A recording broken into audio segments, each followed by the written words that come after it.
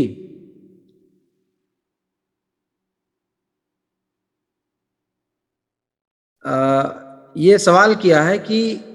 کوئی پس منظر یا پیش منظر، تو وہی بتایا پس منظر اس کا یہی ہے کہ انہوں نے اپنے جو عوام تھے ان کے مطالبے پر عقیدے کی کتاب لکھی، ٹھیک ہے،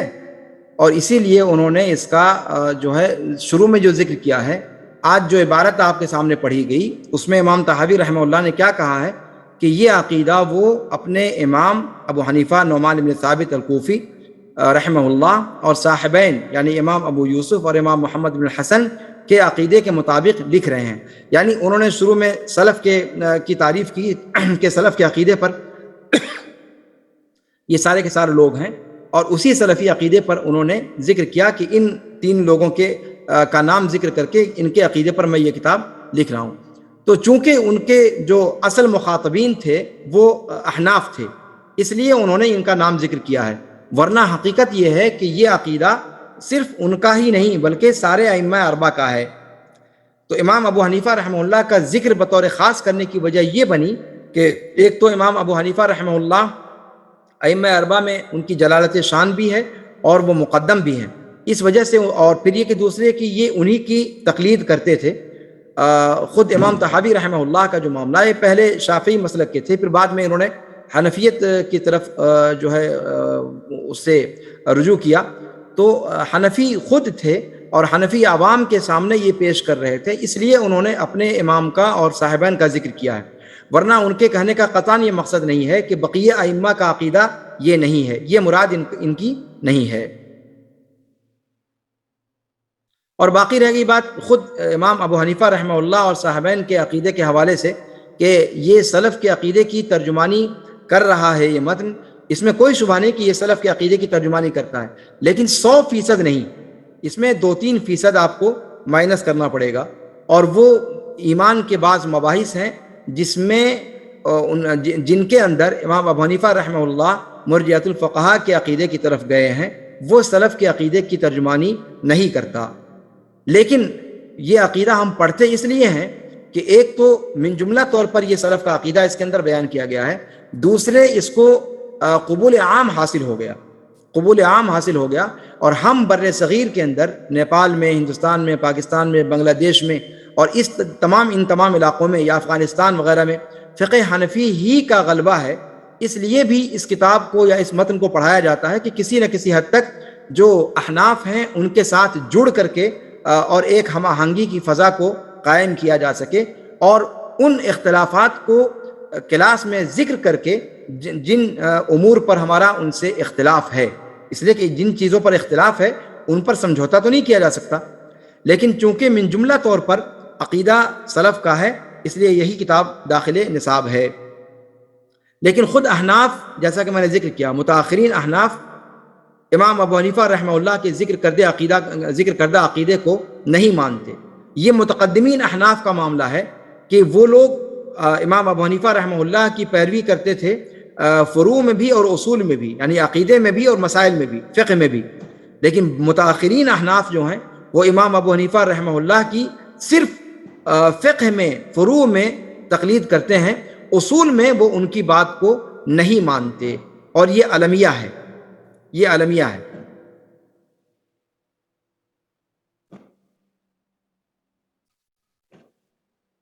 اس پہ کوئی سوال ہے ٹیلی گرام پہ؟ دیکھو تو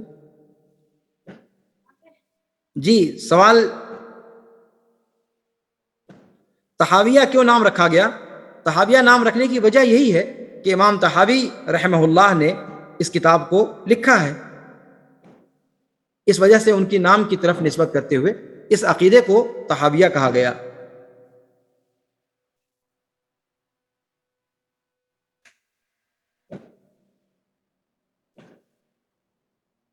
اور طحا جو ہے وہ خود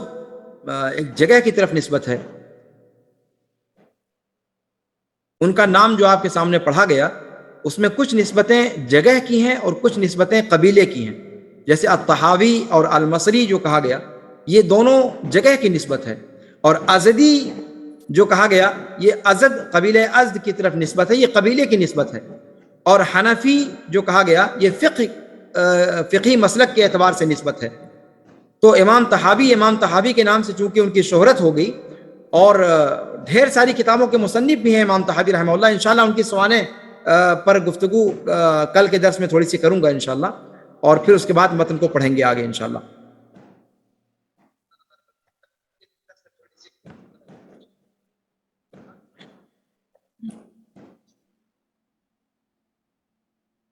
اشاعرہ اور ماتریدیہ کا فرق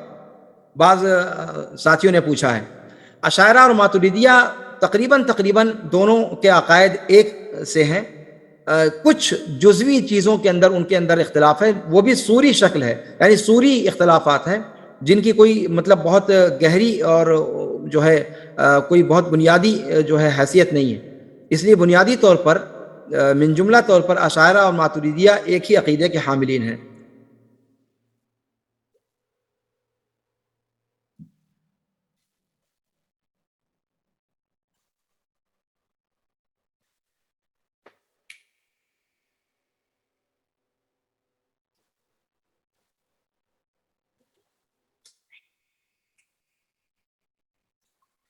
اور کوئی سوال ہے؟ سوال تو نہیں ہے، بول دیجیے پھر سے بھر دے گی، غلطی تھی سوال۔ آپ لوگوں کو جو حاضری کا استمارہ دیا گیا تھا اس کو پھر سے بھر دیجیے،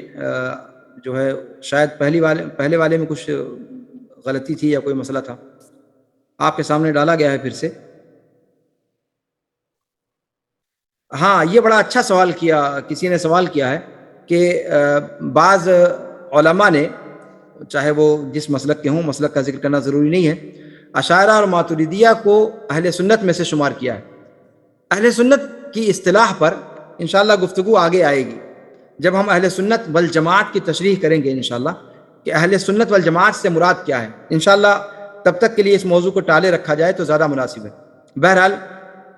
اشاعرہ اور ماتریدیہ یہ اہل سنت والجماعت میں سے نہیں ہیں بھی اور ہیں بھی، اور یہ کیسے، اس کی تفصیل انشاءاللہ آگے ذکر کی جائے گی جب اہل سنت کی اطلاقات کا ذکر کیا جائے گا۔ امام ابن تیمیہ رحمہ اللہ نے اس موضوع کو بہت کھل کر کے بیان کیا ہے۔ اہل سنت والجماعت کا جو اصطلاح ہے، اس کے کتنے اطلاقات ہیں یا کتنے اطلاقات علماء کے ہاں پائے جاتے ہیں، اور صحیح اطلاق اس کا کیا ہے، اس پر انشاءاللہ گفتگو کی جائے گی۔ اس کا ایک اطلاق ہے تشیع کے بالمقابل، اس کا دوسرا اطلاق ہے معتزلہ کے بالمقابل، اس کا تیسرا اطلاق ہے خاص مسلک سلف کے ماننے والوں پر، جس میں اشاعرہ ماتریدیہ سارے کے سارے خارج ہو جاتے ہیں، اور صرف اہل سنت والجماعت، صرف سلفی لوگ مراد ہوتے ہیں، اور یہی صحیح دقیق معنی میں اہل سنت والجماعت سے مراد ہے، اس لیے کہ باقی جو بھی ہے وہ جماعت سے خارج ہے، وہ جماعت نہیں ہے۔ اس کی تشریح انشاءاللہ جب اس مصطلح پر تفصیلی گفتگو کروں گا تب وہاں پر آئے گی۔ میرا خیال ہے کہ اب وقت بھی زیادہ ہو چکا ہے، اب آج کے درس کا یہیں پر اختتام کرتے ہیں، اور اللہ رب العالمین سے دعا کرتے ہیں کہ اللہ رب العالمین جو باتیں کہی گئیں ان میں سے جو حق ہیں ان پر عمل کرنے کی توفیق دے، اور جو لغزشیں ہوئی یا شیطان کی طرف سے، وہ میری طرف سے اور شیطان کی طرف سے ہیں، جو درست باتیں تھیں وہ من جانب اللہ ہیں، اور جو غلط باتیں ہیں وہ شیطان کی طرف سے ہیں۔ میں اللہ رب العالمین سے اپنے نفس سے پناہ چاہتا ہوں اور شیطان مردود سے پناہ چاہتا ہوں، اور دعا کرتا ہوں کہ اللہ رب العالمین جو حق باتیں ہیں ان پر ہم سب کو عمل پیرا ہونے کی توفیق عطا فرمائے. ھذا وصلی اللہ وسلم علی نبینا محمد وعلی آلہ وصحبہ اجمعین. والسلام علیکم ورحمۃ اللہ تعالی وبرکاتہ. اسلام کی تعلیمات کو سمجھنے کے لیے، مختلف علوم و فنون میں درک پیدا کرنے کے لیے، مختلف علوم و فنون سے آشنائی حاصل کرنے کے لیے آپ ہمارے چینل کو جوائن کریں، القوفی ایجوکیشنل کورسز. اس چینل کے ذریعے سے اب تک مختلف علوم و فنون کے کئی دورے منعقد کیے جا چکے ہیں. شرح العقیدہ طحاویہ کا دورہ منعقد کیا گیا، اذکار صباح و مساء کا دورہ منعقد کیا گیا، اسی طریقے سے حیات القلوب نامی کتاب کا ایک دورہ مکمل کیا گیا، اسی طریقے سے کتاب اصول الایمان کا دورہ مکمل کیا گیا، اور ابھی کئی ایک دورے ہونے والے ہیں. اسی طریقے سے حدیث کی مشہور و معروف کتاب بلوغ المرام کا دورہ منعقد کیا جانے والا ہے. اس طریقے سے اس دورے کے اندر، اس کورس کے اندر شمولیت اختیار کر کے آپ فقہ سے متعلق، عقیدے سے متعلق، اذکار و آداب سے متعلق اور دیگر تفسیر سے متعلق، سارے علوم و فنون سے متعلق معلومات حاصل کر سکتے ہیں. تو آئیے اسلام کی بنیادی تعلیمات کو سمجھنے کے لیے آج ہی اس چینل کو جوائن کریں. ہمارا یہ چینل یوٹیوب پر بھی موجود ہے اور فیس بک پر بھی موجود ہے اور واٹس ایپ پر گروپ کی شکل میں بھی موجود ہے. 3500 سے زائد فالوورز ہمارے ہاں جوائن کر چکے ہیں اور انشاءاللہ اس میں روز بروز اضافہ ہی ہو رہا ہے. تو آئیے بغیر کسی تاخیر کے اسلامی تعلیمات کو سمجھنے کے لیے اس یوٹیوب چینل پر آئیے اور اس کو جوائن کیجئے. فیس بک پر ہمارے ساتھ جوائن ہوں اور اسی طریقے سے واٹس ایپ پر بھی ہمارے ساتھ آپ جوائن ہوں. اور یہاں یہ بتانا بہتر ہوگا کہ جو بھی کورس ہمارے ساتھ آپ مکمل کریں گے اس کورس کی ایک سرٹیفکیٹ آپ کو دی جائے گی اور یہ فری آف کاسٹ ہے. اس کی کوئی فیس نہیں لی جائے گی، اس کا کوئی معاوضہ نہیں لیا جائے گا. یہ صرف خالصتاً لوجہ اللہ ہے. آئیے بغیر کسی تاخیر کے پہلی فرصت میں آپ ہمارے ساتھ جوائن ہوں. والسلام علیکم ورحمۃ اللہ وبرکاتہ.